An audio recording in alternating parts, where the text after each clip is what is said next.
All right, welcome to another episode of the Aspiring VC podcast with MassVentures. Your host, Matt Snow. Today, I have the pleasure of speaking to my colleague and boss, Charlie Hipwood, President and CEO of MassVentures. But before we get into anything venture related, let's talk coffee. What's your favorite coffee? I usually ask Dunkin' and Starbucks, but what's your favorite coffee, Charlie?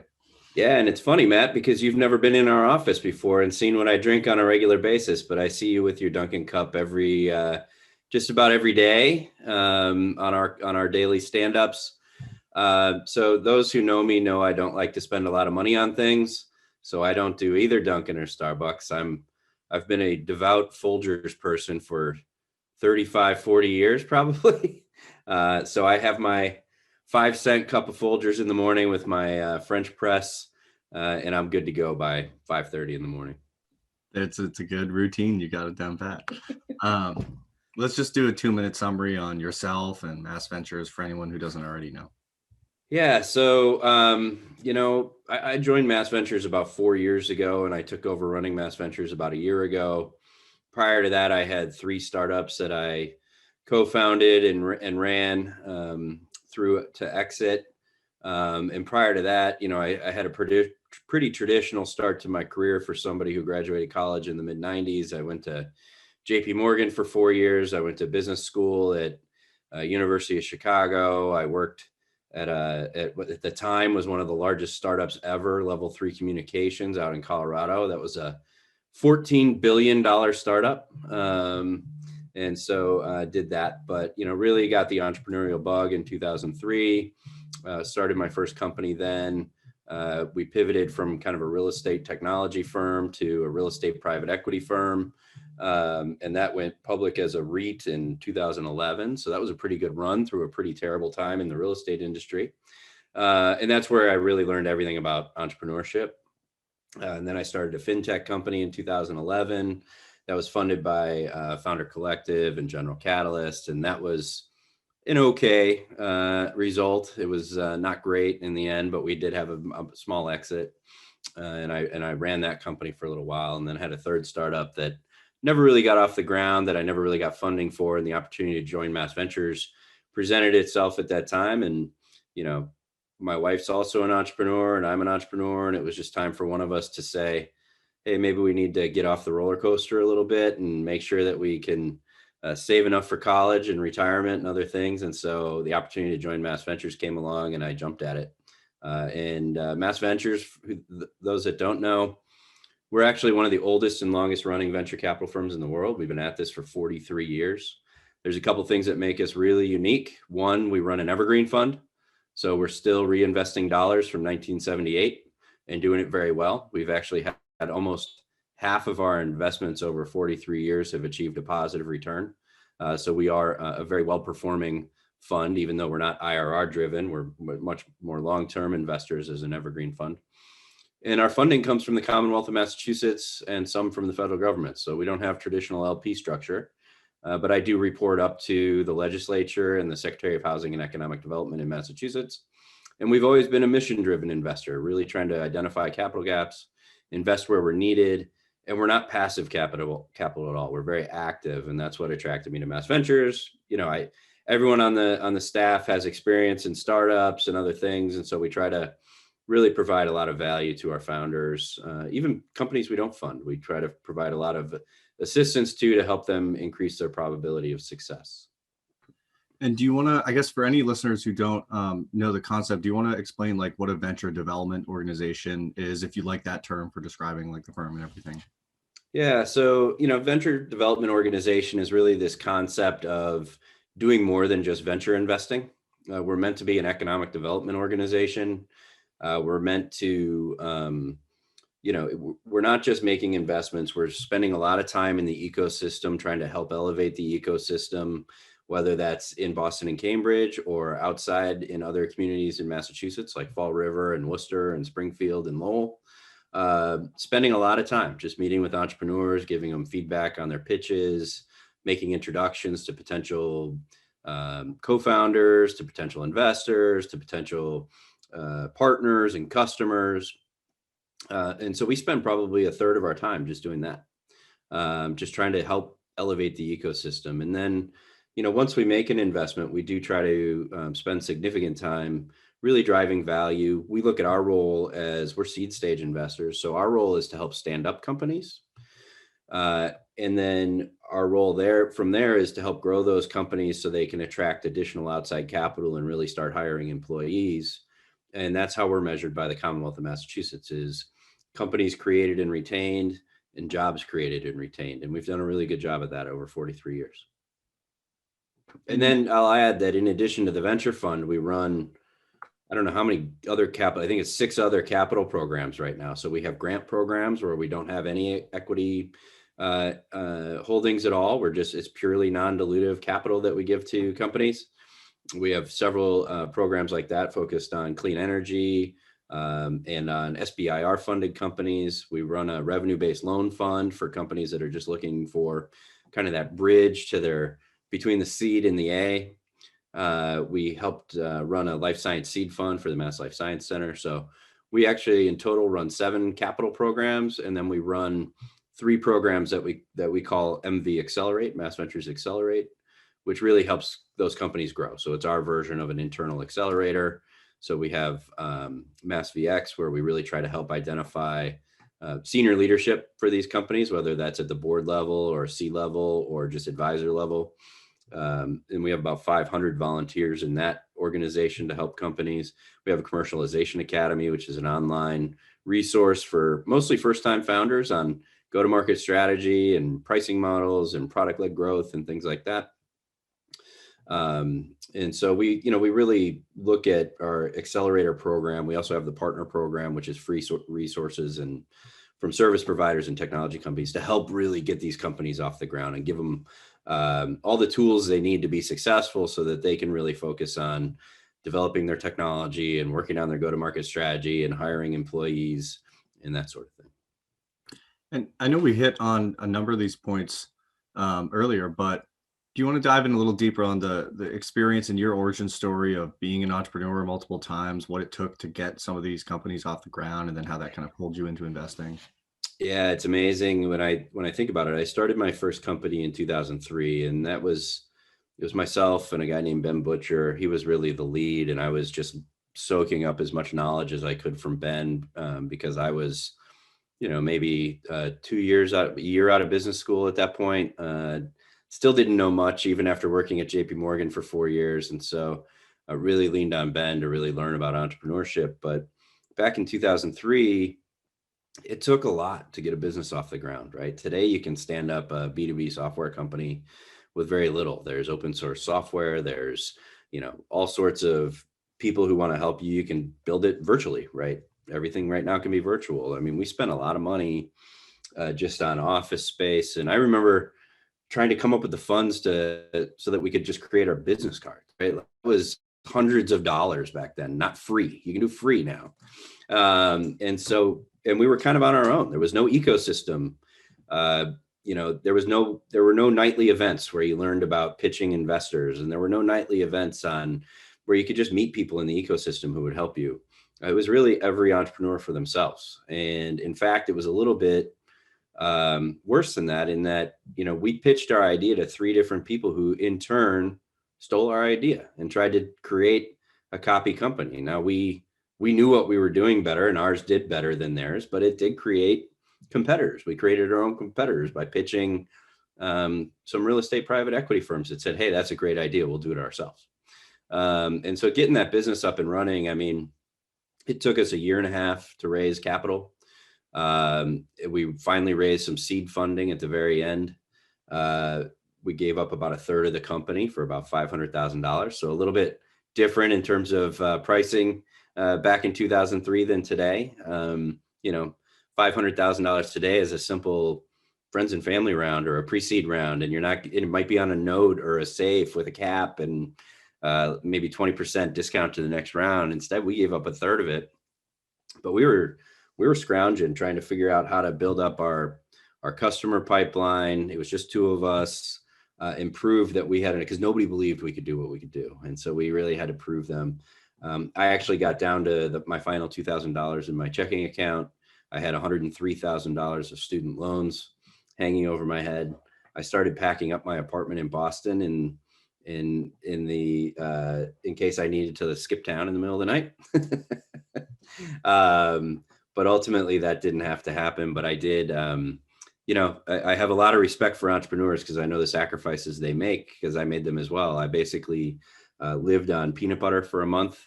I started shaving my head back then to save money on haircuts.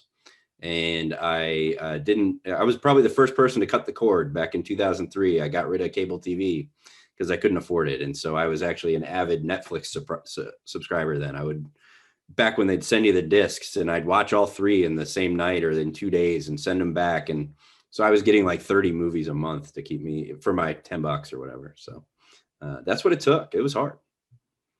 And I think you pitched MassVentures before joining MassVentures. Is that true? I did back in 2011. We were looking to round out our round. General Catalyst had given us a term sheet to lead.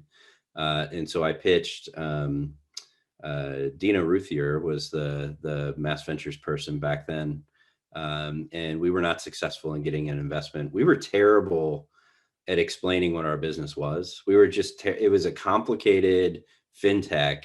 And if you weren't in the world of hedge funds, you just didn't get it. And we were terrible at telling that story. So that was, MassVentures was probably 1 out of 100 that passed on us. And probably the feedback we got from 90 out of the 100 was, we just don't get what you do. So, and we never got better at it. Fortunately, we had a couple of people at General Catalyst and Founder Collective that got it. And so that got us off the ground. Well, and I think now you're pretty able to convey that to entrepreneurs pitching you as well, having been there, right? Totally. And it's, when you're out raising money and you're a first-time founder, it's it's a real unknown. Is how do I tell my story? Because I don't have all the answers, right? I have a couple things. I think I have a market I'm going to go after. I've got maybe a couple proof points for that, but how do I convince a VC to back me and not just back me, maybe be my lead check and circle up their friends to pull in the syndicate, right? So put their reputation on the line to say, hey, I think this entrepreneur is onto something and you should take a look at it.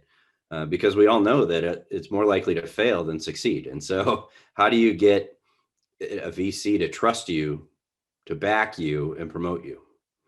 And that's hard to do. And it's I'm learning every day from entrepreneurs how to do that. And, part of the, as from part of the podcast is really driving on these practical tips for the people that want to break into the industry, whatever kind of stage of their life and career they're in. What do you think are the top things you would emphasize, like from your own experiences? Yeah, I think, I was able to get into VC because I was an entrepreneur and I had a lot of failure and I had a lot of success. And so I was able to convey to MassVentures that I could provide value primarily to our portfolio companies and helping them grow because I had been there and done that from scratch, as well as I had a big network and could help source deals. And so to break into VC, you've got to show that you can add value in some regard, right? And that's typically going to be in uncovering really good deals, vetting good deals, right? Just doing the due diligence and other things and really having kind of that good filter, right? Your good internal algorithm for what's a good deal and what's not a good deal. Another thing you can add value is by helping those portfolio companies succeed. Whether that's, maybe you're really good at go-to-market strategy or putting together sales operations or customer success, whatever your niche is, you can add value to your portfolio companies. Sometimes in my case, I've also had some failures. And so it's helping companies really turn around, right? So I was able to come in and show that I could add value in turning around some portfolio companies. Another way to add value as a VC is you have a big network of other VCs, right? And so you're helping, if you're writing the seed check, you're going to help them raise the A because you have so many contacts at the A level. And so those are the things you have to show to break into VC. And the only way to accumulate those skills are to either, start at the bottom level at a VC firm and soak it up from other VCs and try to get on as many board calls as you can and in as many pitch meetings as you can. The other way to do it is go the entrepreneurship route. Figure out one thing that you want to be really good at, and for me, it's either you really understand technology, you really understand sales, or you really understand customer success. Those are probably the three areas where you can just build up a huge resume to add value. And then you always have to have a network. I mean, there's people who break into VC who just based on their network, right? They've got thousands of entrepreneurs that want to talk to them on a regular basis because they're approachable, and that's a huge value add. So those would be the things to work on if you want to get into VC. And then just know that it just like raising money from a VC, there's a process, and it takes time, and you got to talk to a lot of people, and you got to refine your story, and ultimately you got to prove to that VC firm that you're somebody that they can trust and that they can back, and that you're going to do a good job. And what do you think I know that you love entrepreneurship, you love value creation, you love markets. What are the other things that pull you into like a life in the venture capital space? Yeah, I mean, it's one of the best jobs out there, right? You get to work with really smart, really interesting, really passionate people on a regular basis. And that includes your colleagues, and that includes all the entrepreneurs that are in your portfolio, and all the entrepreneurs that are pitching you every day. So, every day I wake up excited to go to work because I know I'm going to learn something. I know I'm going to have a discussion with somebody who's very passionate about what they're doing. I know I'm going to be around people who are just have a great work ethic and want to make a difference. And so, those are the things that really attracted me to VC. I think right now my major focus is, I'm a bit of a coach or teacher by nature, right? Like that's just my personality. I like to elevate other people. And so I focus a lot on elevating our team internally at MassVentures, as well as helping entrepreneurs, especially first-time entrepreneurs with, just gaining that perspective that they don't have from all the other portfolio companies we have. And then I think, the other thing that really gets you excited about VC is, the opportunity to invest in companies that may have a profound effect on the way we live our lives going forward. And so, we're constantly looking to uncover game-changing technologies that really have the ability to impact our daily lives in a positive way. It's a great segue. I wanted to ask, I guess, twofold, and you just hit on some of this about the impact that you'd like to have in the world and in this space, but also kind of, I guess, in the why, why being focused on deep tech and what can that do for the world? Yeah, and it's again, this is a bit of what attracted me to MassVentures is the mission-driven aspect of our organization, as well as the fact that we're not IRR-driven. We're an evergreen fund, so we're results-driven, and so we can be more long-term investors. And when you look at some of the data out there, it's clear that there's a major capital gap at the seed stage for deep tech, and it's primarily because deep tech companies are started often by PhD scientists and engineers who have no experience in the business world at all. They're first-time founders. And also, deep tech companies at the seed stage often need time to prove out the technology and a lot of money to prove out the technology. And so there's a ton of risk, and time and money are kryptonite to IRR. And so most VCs who are beholden to their LPs for good reason, they have a fiduciary responsibility to their LPs to make good investments, just can't even look at seed stage deep tech. So there's a massive gap there. On the flip side, these are companies that have the ability to change our lives, right? We're talking about, companies that, in the life science space, most people think of life science and deep tech, these are companies that might cure cancer or have helped with the pandemic and other things like that. If you look outside of life science, the most recent statistic I have is from 2019. Less than 0.5% of VC funding went to seed stage deep tech in 2019.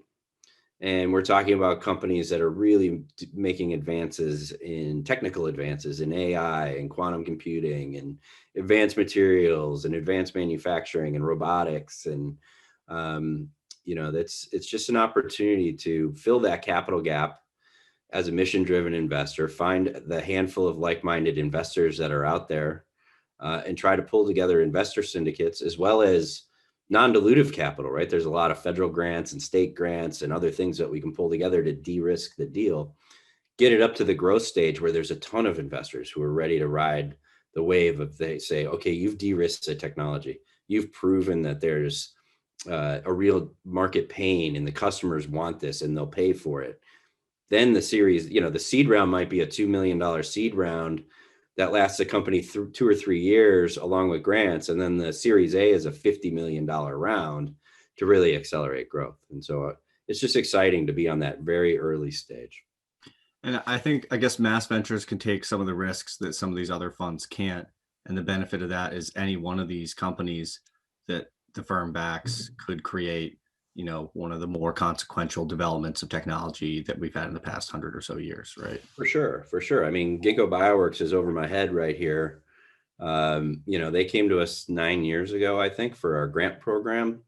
A couple of scientists, SBIR funded with a couple $1 million in a space that hadn't even been named yet. It's now known as synthetic biology. At the time, I forget what they call something ferment something, I forget what it was called, but it's companies like Gingko that are changing the world right now with their synthetic biology platform. And they're during the height of the pandemic, they raised 40 million from the NIH to expand their SARS-CoV-2 rapid testing platform that is helping other companies like Moderna and Pfizer, right? So these are companies that are needed going forward. And I know, in the middle of the pandemic, the MIT Technology Review magazine had a cover in June that basically said, why don't venture capitalists back the things we need? And, the things we need are the Gingko Bioworks of the world. It's, and other things. And so we're excited about it. It's a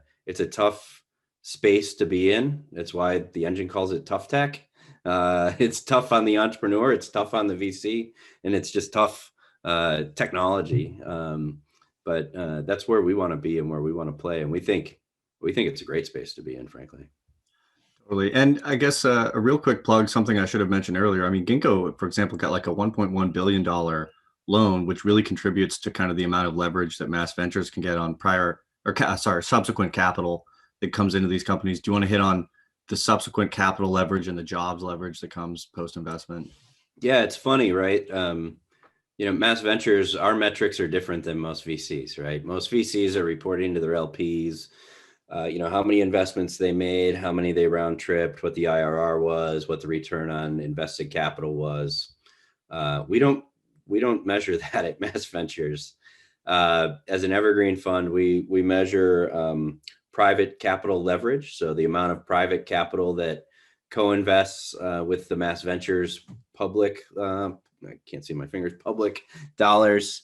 And we measure things like jobs created and the cost of those jobs created. And so as a government sponsored program, we do really well. I think historically on each individual deal, we've averaged 35-1 private leverage. I think over the last 5 years, we've had over 200-1 private leverage. Part of that is the aforementioned Gingko Bioworks, right? Certainly helps. There are currently, between our grant programs and our venture programs, something like 10,000 people employed in Massachusetts by companies that we've backed over the last 43 years.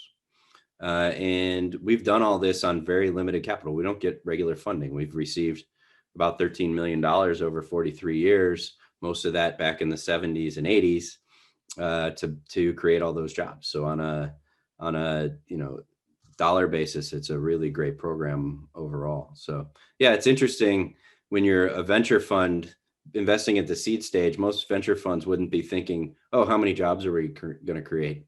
You actually want to hand over about $1.5 million to the founders and say, go triple the business, but don't spend too much, right? Like, don't go hire 30 people at this stage, go hire the 4 you need.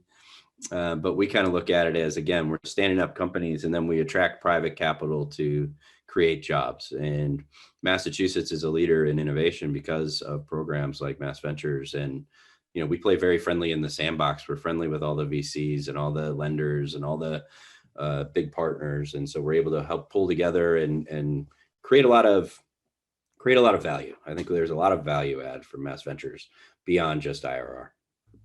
Totally. Although, I mean, it is one of the higher or highest IRRs of a quasi-public group, right? Well, I mean, we're top quartile across all venture funds over 43 years, no matter how you slice and dice it. We have no comparables, direct comparables that I know of. But anyway, you look at it, to run an evergreen fund for 43 years, you got to be pretty good at what you do. You got to be able to survive the big downturns. You got to take advantage of some good exits. So yeah, I think it's because we spend so much time working with our portfolio companies and time helping find other resources for them and other things is why we've been successful. And last MassVentures specific thing that I think would be really interesting is if anyone's listening to this and they're from another state, like I think Connecticut and Maryland have done a very great job with similar structures on their groups. But, for states that really want to have and kind of stand up an organization like a MassVentures, and maybe they need to flesh out a little bit more of their ecosystem itself with better support of the universities and kind of angel investors and maybe policy around that. What do you think states that want to replicate this model could do? Yeah, and there's been a lot of states over the last 10 years that have launched programs. There's probably 20 states now that run venture development organizations. Certainly, Maryland and Wisconsin and Ohio, and a lot of states have done this. Virginia have done this really well. Connecticut, Maine's done a good job, and a lot of states who are still relatively new at it who seem to be doing well. I mean, it's got to come from the top down. There's got to be a belief in supporting the innovation ecosystem and the innovation economy, right?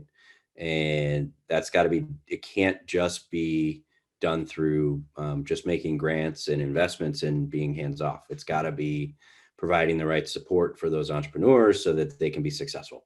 And that's in partnership with research centers and universities. It's in partnership with federal programs like SBIR.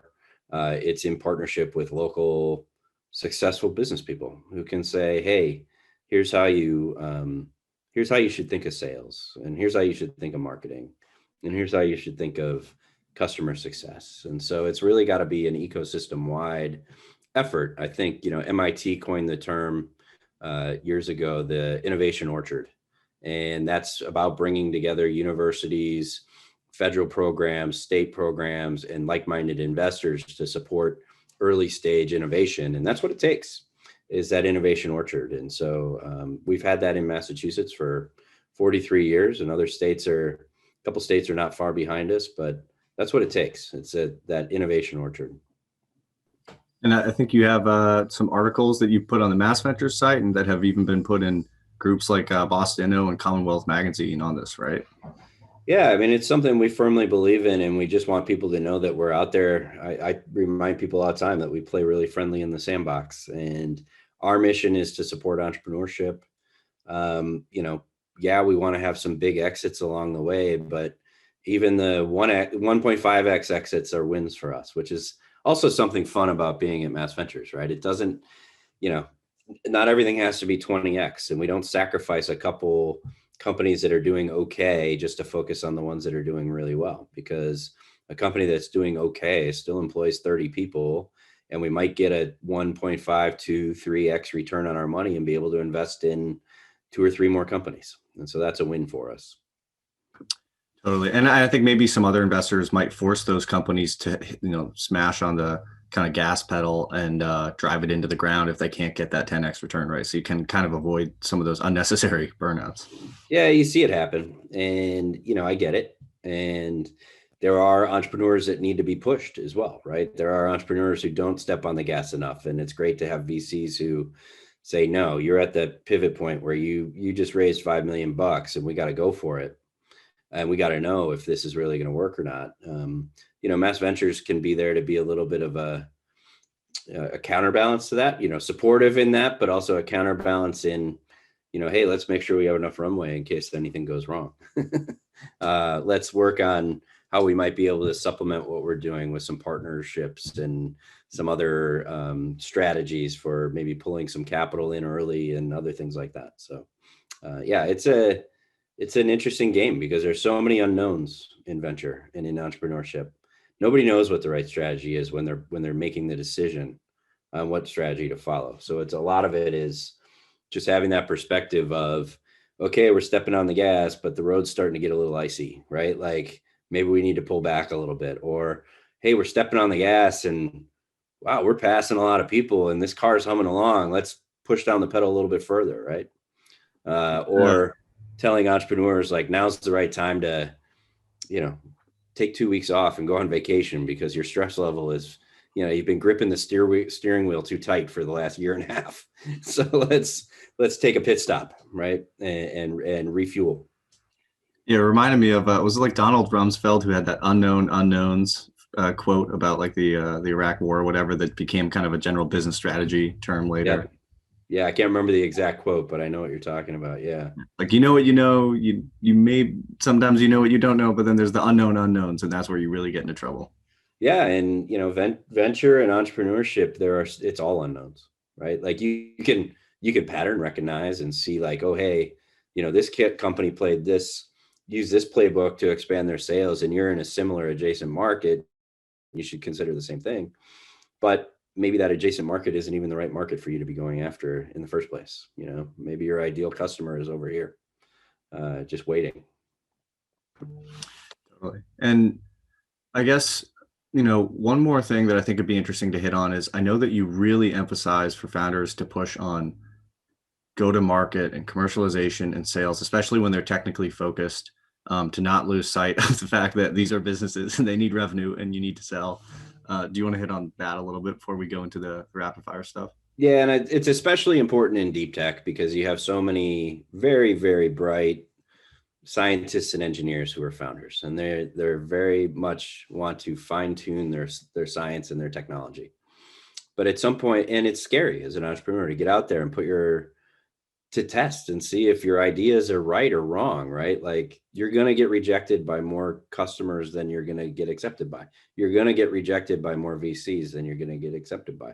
And so you have to eventually get out there and learn to deal with rejection and criticism, and then take that feedback and figure out how to fix your machine so that it's successful. And so you have to get out there early, and you have to do customer discovery, and you have to do paid pilots, right? To just prove that people want it. And you have to stop chasing every nickel from people who might want to just try it out when it's not your ideal market. And you have to stop doing changes to your technology because your customer is asking for a minor change, but it's not in your primary roadmap. There's got to be ways to do that. And so, a lot of it is just about getting out there and testing your ideas and seeing and admitting where you're wrong, and then going after the areas to just improve your probability of success.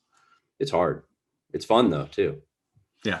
It's I guess I can see how people become more Buddhist or Stoic after being an entrepreneur or working closely with them. Man, it gives you a perspective on life that other people don't have. It's that's why I got off the roller coaster, frankly. It was hard for two people in our family to do that, where we had, every other month we were like, are we going to have enough money to pay our mortgage this month? And, where are we on college savings and all these other things? And you might be 2 months away from hitting a huge windfall and signing that big customer, but you also might be 2 months away from that customer telling you that they can't sign the contract for 6 months. So it's a heck of a ride. And I recommend to any entrepreneurs out there and aspiring VCs to just find as many people that you can trust along the way with their advice and guidance. I made the mistake of kind of going the road alone as much as I could because I don't know, it's just who I am. But people need to lean on others and say, am I doing the right thing? Am I insane for even trying to do this? Or is there something really here? And don't just rely on people who are like, oh, you're the best, like you're going to do this. You need people to go, well, you tell me if you're insane. Do you have any customers who've told you they really want this? Because you've been trying for a year. If you don't have a single customer yet that tells you want this, maybe you shouldn't be doing this, or maybe you should be finding a different customer. So, yeah.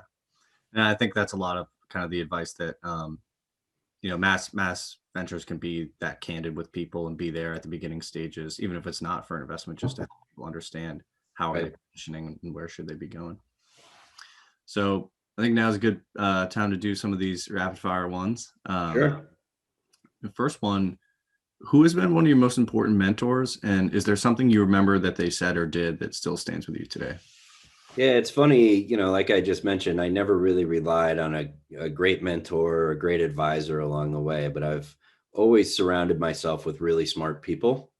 And so, on the venture side, I mean, look, for just in general advice, it was always like if you believe in yourself, and kind of position yourself in a place where you're in the right place at the right time, then things will work out, right? You're creating your own luck, is a positive thing. And I learned that from reading books as a kid, right? Like, go to where the puck's going to be, Wayne Gretzky, right? Like, it just prepare yourself. But people who've helped me over the last years, and in the venture side, I would say I learned a ton from John Simon when he was an investor in my second company. He basically said, look, the only thing that's correlated with a positive outcome is the size of the market you're going after. And that's true, right? It's the bigger the market, the more higher probability of success. I mentioned Ben Butcher before. When we started Stag, I knew nothing about running a company, and he showed me how to do that on a daily basis. There was nothing in particular about the advice he gave me other than, just you got to just do it. And here's all the things you figure out what you don't know, right? And, outside of MassVentures, what is like another venture firm or another GP that you would say is kind of one of your favorites, and what's the reason? Yeah, that's really good. I mean, we've got a couple co-investments with Glasswing right now. I like I've known Radina for 10 years probably. I've gotten to know Rick over the last few years. Gotten to know Sarah Fay very well over the last couple of years, and I just like the way their organization is set up, and the way that they work with their entrepreneurs. They certainly have a lot of respect for their entrepreneurs and for other VCs. And I think operationally, when you think about first time funds, the operations of that fund are so important, and they set up an A+ organization from day one. And in sitting in board meetings with them, I mean, the advice they give to their founders is first class all the time. I mean, it's like, I'm almost embarrassed when I'm at the Armored Things board meetings, because I almost don't say anything, because the advice they get from Rick, and also from Todd Simpson at Inovia, and Isaiah Kazavinsky at Will Ventures, as well as Tom Axby, formerly of Cloud Health Technologies. It's like, look, you're getting so much great information. I'm learning here too. Why pile on and just say ditto every time? Like, but usually it starts with Rick, and he's been fantastic. Yeah, no, and they're certainly definitely making the brand strength in the area is it's already there, but increasing. And I think we have a lot of overlap with them in the deep tech space, and so that's for sure. What what are the characteristics about startups that get you excited about potentially investing in the company? Yeah, I mean, it always starts with team, right? Usually ends with team too. But it's, if an entrepreneur is able to, kind of the best entrepreneurs when they come to pitch are the ones that understand that we're not going to write a check tomorrow, right? This is a relationship. They want to get to know us. We want to get to know them. We're investing in them. We plan on working with them for the next, hopefully it's only 5 years, but it's more likely 7, 10, sometimes 12 years. And it's a relationship. And so I get excited about the ones who really want to build that relationship very early on. But certainly ones who understand that this is not going to be easy, right? Like, ones who, when we ask, well, tell us about your competition, they don't say, oh, we don't have any competition. They say, yeah, there's these couple of companies that you could call competitors. There's the status quo, which is doing nothing. And there's probably 3 startups at MIT who are right on our heels. And so we need to get out there, and we need to build our moat, and we got to build our customer base, and we're going to do it by doing X, Y, and Z. That's when I get excited. And I get excited when an entrepreneur can kind of balance the vision with how they're going to execute against that vision. So we're at the seed stage. We hear the vision. It sounds outrageous, right? Like, but then when they say, here's our vision, but we're raising $1.5 million, and here's what we're going to do over the next 18 months.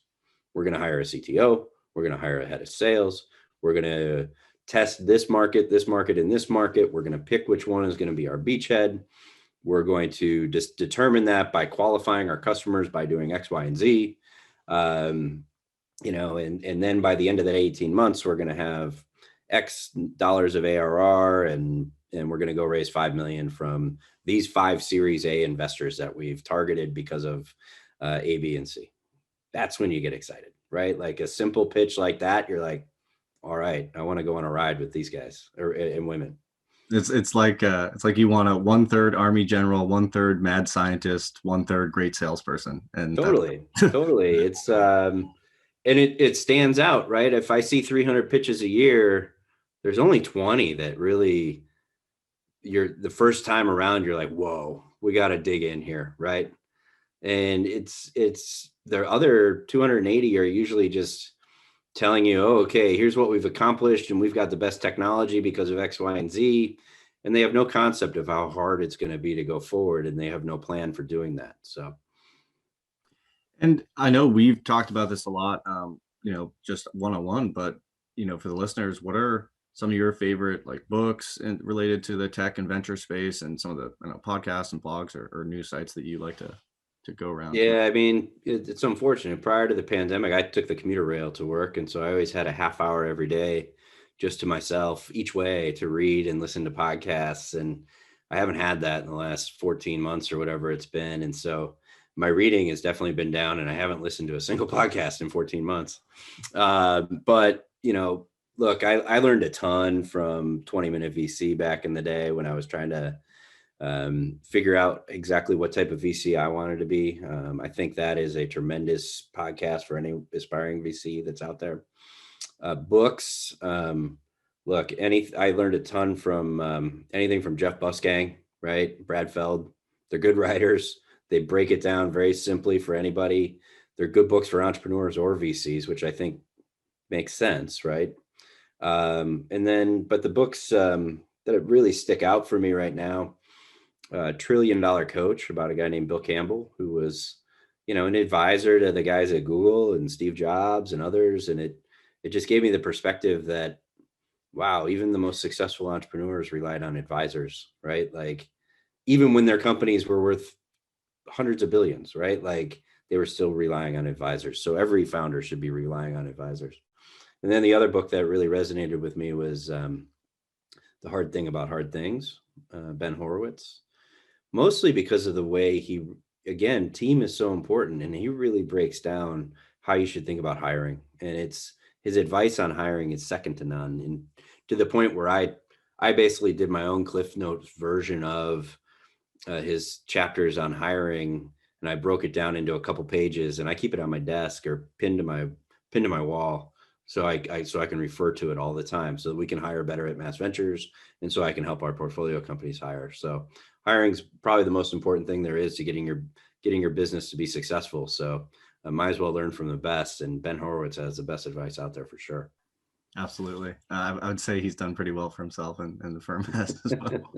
There's some great stories in that book too, about being on the brink of failure and going public. Like, you think you're not going to make payroll tomorrow, but you go public.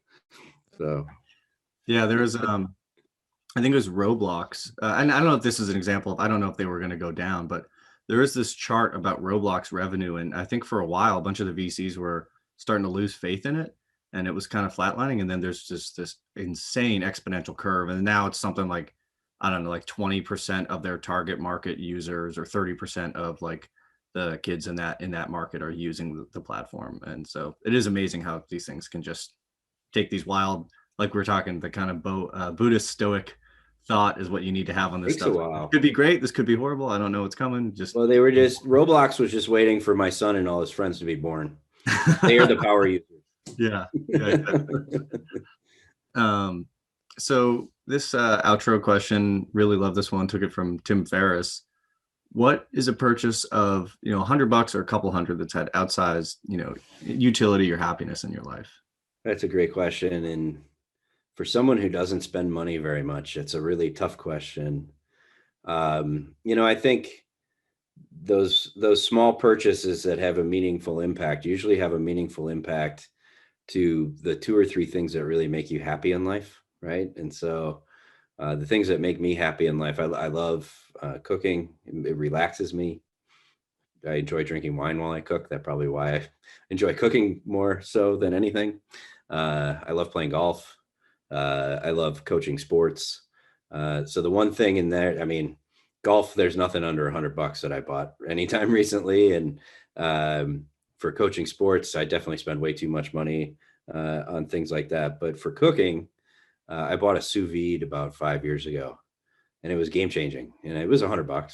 And because I coached so much and worked so much, I could do meals. I could put on the sous vide at 6 a.m. when I went to the train and come home and have a perfectly cooked steak that I only needed to throw on the grill for 5 minutes to char and serve a nice healthy meal to my family. So took away from the wine drinking while cooking, but it certainly allowed me to make healthier meals and do some creative things.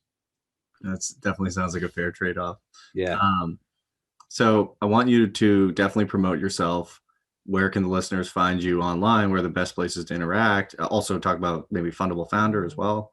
Yeah. I mean, look, we like to be accessible at MassVentures. We're not cloaked in secrecy. We want to talk to entrepreneurs. So you can reach me on LinkedIn, my Twitter page, which is just Charlie Hipwood. Fundable Founder is a YouTube channel that I started. I think I've got, it'll be 29 interviews after today with founders on their journey and things they did to succeed. I think it'd be valuable for aspiring entrepreneurs too, right? Like, what are things that entrepreneurs do to be successful in raising capital is a great way to have that perspective when you're sitting on the other side of the table and listening to founders pitch.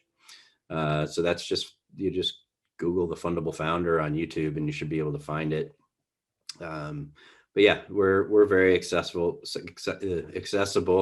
And so you'll see me post things every now and again, but hopefully we'll get out.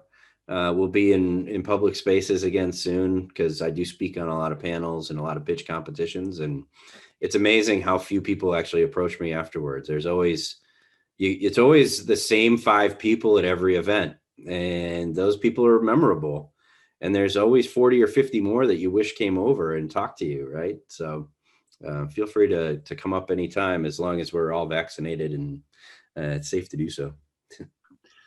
Well, I really appreciate the time today, Charlie. I know that you've always got a lot on your plate, and I appreciate you taking this time to kind of open up the world of venture for any of the listeners who, don't feel as knowledgeable or plugged in. I think this will be able to have impact on a lot of people. Great. Well, I really appreciate it, Matt. Really enjoy the Aspiring VC. Awesome. Thank you, Charlie. Thank you. Looking to innovate, invent, and disrupt? We're your partner to fuel your growth. Contact us to learn more.